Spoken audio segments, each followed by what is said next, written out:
Warahmatullahi wabarakatuh. Tepangkeun Ustaz Nur Fadilah di kelas 10 IPSD. Abdi di dieu bade ngadongeng anu judulna Kuda Hade Budi. Di hiji leuweung aya maung nu keur cicing dihandapeun tatangkalan bari nahan kanyeri. Keur manggeus kolot, katamah gering nahan kanyeri, ngalungsangan bari gegerungan. Pas di dinya aya sato-sato nu keur ngalewat teu kahaja ningali maung eta nu keur sakarat. Sasatoan eta teh anu pernah dikanyeri ku manehna. Terus manehna ngarumpul ngariung dihandapeun maung eta nu keur nahan kanyeri. Ceuk munding, "Ah sia, make gegerungan rek nyalok." Munding, "Ah sia, make gegerungan rek ngalakukeun naon, rek nyabab ka saha? Moal aya nu nyaaheun ka sia mah." Munding ngomongna kitu bari gagadil ka maung nu keur gegerungan nahan kanyeri. Nempo kalakuan munding nu kitu, sakabeh sato nu aya di dinya seuri akei-akeian, sakabeh sato ngahareurikeun maung nu keur sakarat eta. Torojol sakadang kuda nu teu kahaja ningali sato anu keur galumbira.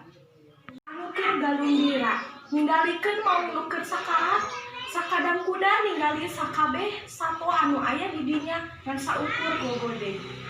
Ceuk domba, kunaon maneh sakadang kuda kadung gogode kitu, anu batah teje si belang eta teh kusuku maneh lain baheula maneh neje si bedo ditekuk ku maneh tembal kuda.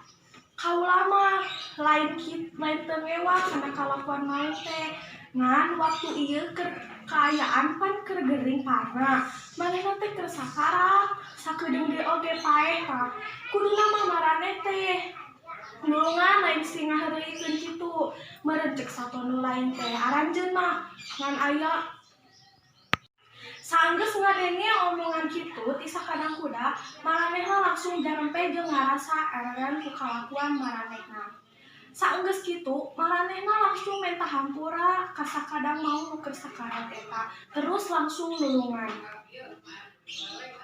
Sarta maranehna balik deui ka tempatna.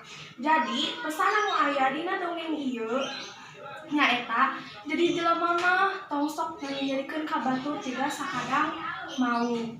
Sarta ulah oge ngabales ku kalakuan anu goreng. Kalakuan kitu mah kege pasti aya babalesna. Jeung ulah ngan ukur wani kanu lemah hungkul. Ta eta dongeng anu ti Abi. Sekian. Hampunten bilih aya kasalahan boh dinu. Dongeng ti Abi. Hampunten bilih aya kalepatan boh dina bahasa, boh dina kalakuan. Wabillahi taufiq wal hidayah. Wassalamualaikum warahmatullahi wabarakatuh.